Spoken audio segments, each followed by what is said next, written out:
Good evening, everyone. I'm Gail Searns. Tropical Storm Keith is barreling its way into Tampa Bay. We want to join our meteorologist, David Grant, in the Weather Center with the latest weather update. David, what's going on? Gail, let's first look at the top Doppler radar and show you where the heavy rain. I know several of you in Temple Terrace or up and through other sections of Pinellas County or in other sections of Hillsborough County experiencing extremely heavy rain. That is showing up quite well. Also, offshore from Clearwater, some extremely heavy rain is going on out there, as much as, say, 1 to 2 inches per hour. Otherwise, its moderate rain extends from around 100 miles offshore throughout the central sections of the state and well north up into Cedar Key and on eastward to well north of the Cape. This is continuing to move to the northeast. Now, here's a loop of the storm itself. It's continued to drive to the northeast, generally 12 miles per hour early in the day. It's running around 15 miles per hour at the present time.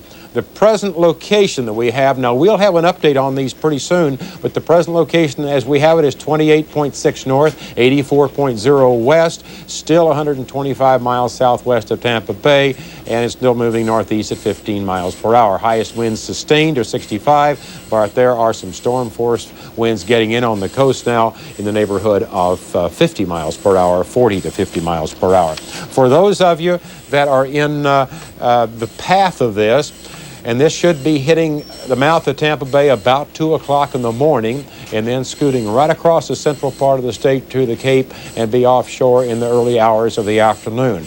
We've been talking about the Hillsborough area and areas to the south more because that will be a more potent area for the higher tides. For those of you in Pasco County or Hernando County, you should not feel nearly as much of an effect of the tide problem above normal tides as the folks further down to the south.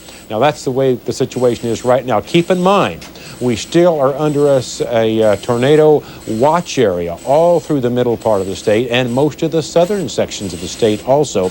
Now, this is in effect until 1 o'clock tomorrow morning. Fortunately, we've had no indications on radar of that type of activity, and I don't see any certainly now, but the potential exists. And we also have the tropical storm warning for all the coastal counties here on the western part of the state, as well as the eastern part of the state, too.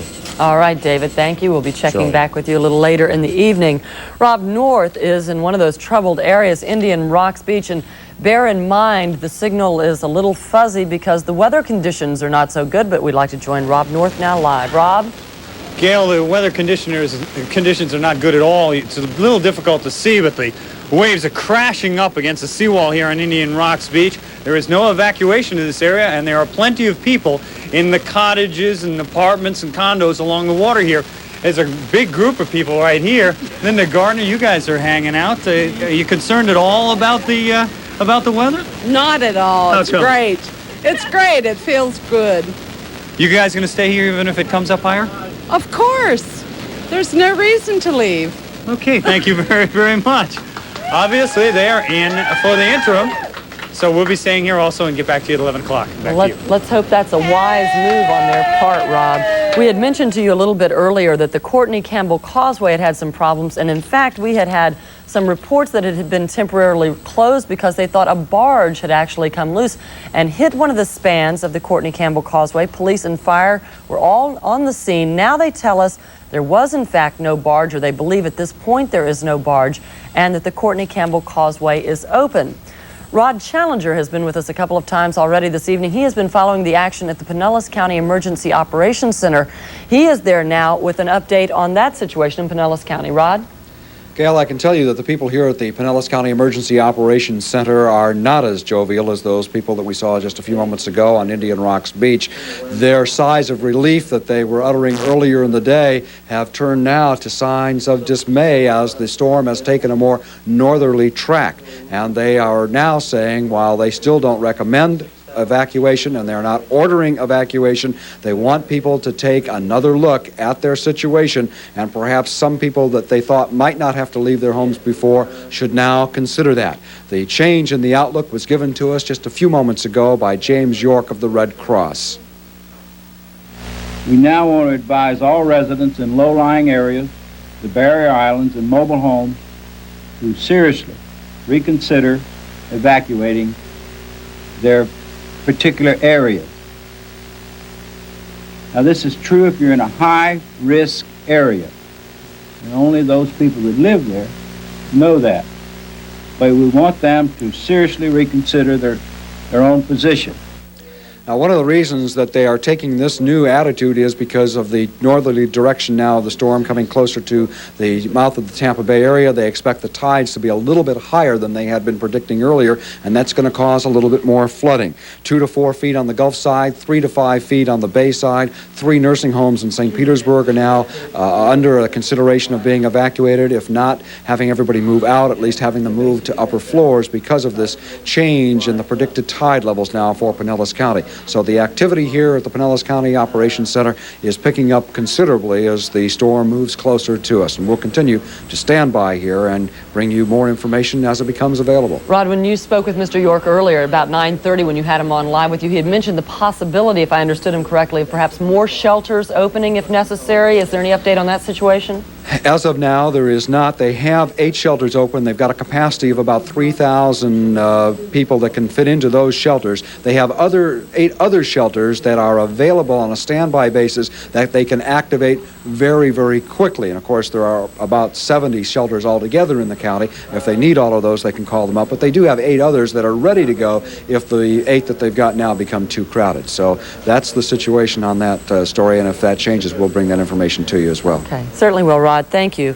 And we will be back at 11 with full coverage from around the Bay Area, including several live reports, the latest on evacuations, if any, school closings, and all of the up-to-the-minute information on Tropical Storm Keith. We'll see you then.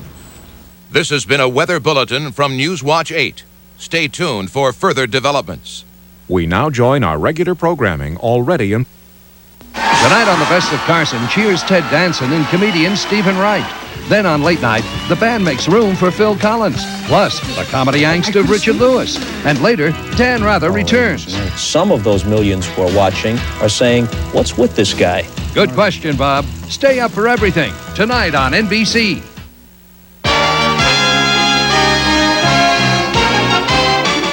Up next on Newswatch 8, it may not be a hurricane, but it's no summer squall either. Tropical Storm Keith is causing a lot of people to head for higher ground tonight. We'll have a number of reports. Drugs. We've seen how they've smuggled their way into this country. Tonight, how they get into our neighborhoods. As Perspective Tonight, reporter Mark Strassman continues his series of special reports. And John F. Kennedy, an entire nation pauses to remember. Stay with us. Newswatch 8 at 11 is next. You're watching WXFL Channel 8, Tampa, St. Petersburg. And now, Bob Height, Gail Siren, Dick Crippen on sports, and David Grant with the weather. This is Newswatch 8 at 11. Crashing waves tell the story of an unsettled night in the Bay Area. Tropical Storm Keith begins pounding its way through central Florida. Good evening, everyone. I'm Gail Sierens. I'm Bob Height. Thank you for joining us.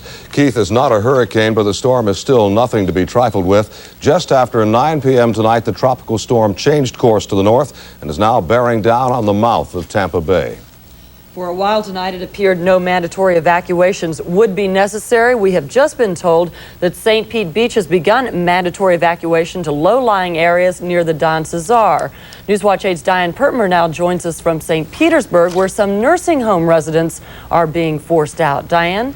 Gail, the evacuation started here at the Shore Acres Nursing Home about 10 or 15 minutes ago. The order actually went out more than an hour ago. It's taken the nursing home, fire department, and paramedics just about that long to get everyone organized, make sure all the patients are comfortable and can be moved without any confusion. They're going to a variety of nursing homes across the southern Pinellas County area. A couple of them are going to hospitals. There are stretcher patients who need some additional care. The patients have been coming out very slowly. I don't know if we can see in here. Brian, let's see if we can get a peek in there. We've got some of the patients. They've been very calmly waiting. They were prepared, told that they were ready to go. In fact, we talked to a woman a few minutes ago about some of the anxiety in the evacuation order when it came out. Let's hear what she says. Oh, I was scared to death, but I gradually quieted down. I thought that I didn't see how such a little storm could be so big all of a sudden. I don't know that you can see this. Some of the patients, again, are in this bus right here. They're getting ready to be transported to a couple of different nursing homes. Here comes one right now. Again, it's been going kind of smoothly. Very carefully, they have to take these patients out one by one as they're elderly. This was a voluntary effort on the part of the nursing home, but since that time, the Emergency Operations Center is asking everyone in the Shore Acres area to voluntarily go to a shelter tonight because of the expected storm surge. There are several shelters open in southern Pinellas County. And Gail, Bob, back to you for more on that. All right, Diane, thank you. We understand that in some high-rise nursing homes, residents are being evacuated up as opposed to out. That is, they're being taken to the higher floors to keep them off the ground level. For a better part of this evening, things were rather calm, and the attitude was the same way in Pinellas County. However, some of that calm concern turned to worry later this evening. Newswatch 8's Rod Challenger is at the Emergency Operations Center, where a news conference has been called late this evening. It was scheduled to begin about 11 o'clock. Let's check with Rod and see what's happened with that. Rod?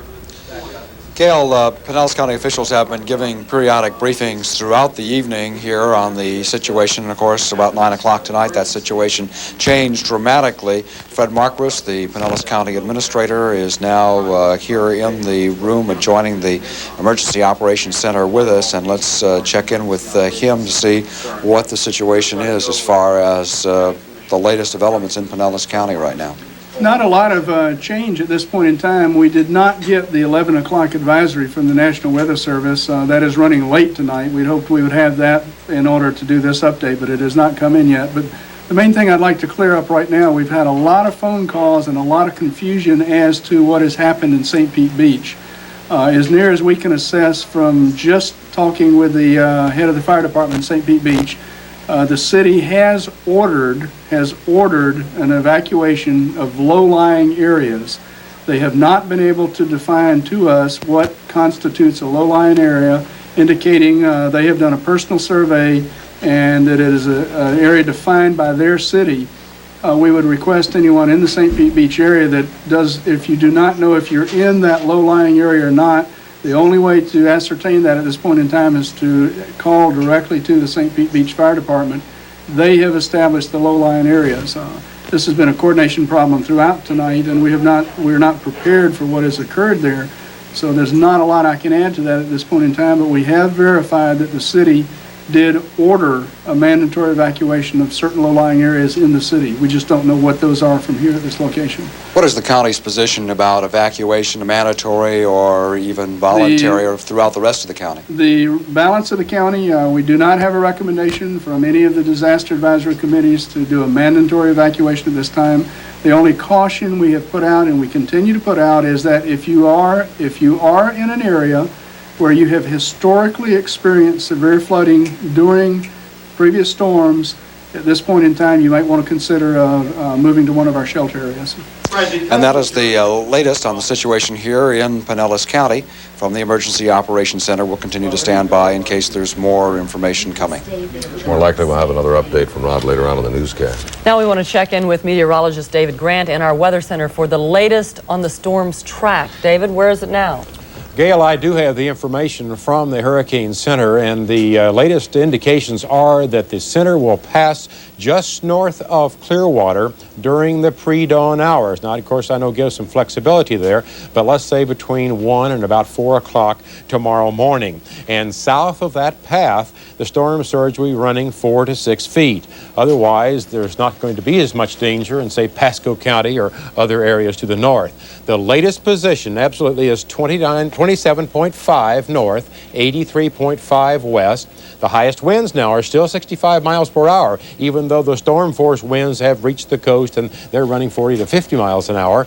The movement has picked up. It's running between 15 and 20 miles per hour to the northeast. That's the speed of the storm itself. And it's located 65 miles southwest of Tampa Bay. Now, this is the way the projected track would look in just a rather rough form. Its present position now at Wednesday at 2 a.m. That's in that Clearwater area or just north. And then as it exits in early afternoon across the middle part of the peninsula. Now, let's look at some tide levels as we would have them predicted on a normal tide basis for this evening, say 9:30, 10, 10:30, 11, some as late as around midnight or a little bit after midnight. In Gandy Bridge, certainly it's even almost 1 o'clock. Those are the normal tides. Now add to that 4 to 6 feet for points south of Clearwater, and you certainly could have some problems. Here's the rain pattern that we have now. It's showing on our Doppler radar. Indicate terrific rains, a band of this extending from Clearwater and central sections of Pinellas County to the southwest, that little streak out there, some tremendous rains in that, and then the band extends on eastward over to around Orlando, but not as intense. A second band is on up around Cedar Key, and then on eastward. There's heavy rain and all that, but there certainly are no tornadoes, and we're very fortunate for that at the present time. But keep in mind, we're still in a tornado watch area till 1 o'clock, and that'll probably be extended. And we still have tropical storm warnings all along these western counties from Cedar Key southward to the southern part of the state. All right, thanks, David. Sure. We've talked a great deal in the early part of our broadcast about evacuations, and for many people, when it is time to leave, emergency shelters are their destination. News Watch 8's Byron Pitts is joining us now from one such shelter in St. Petersburg.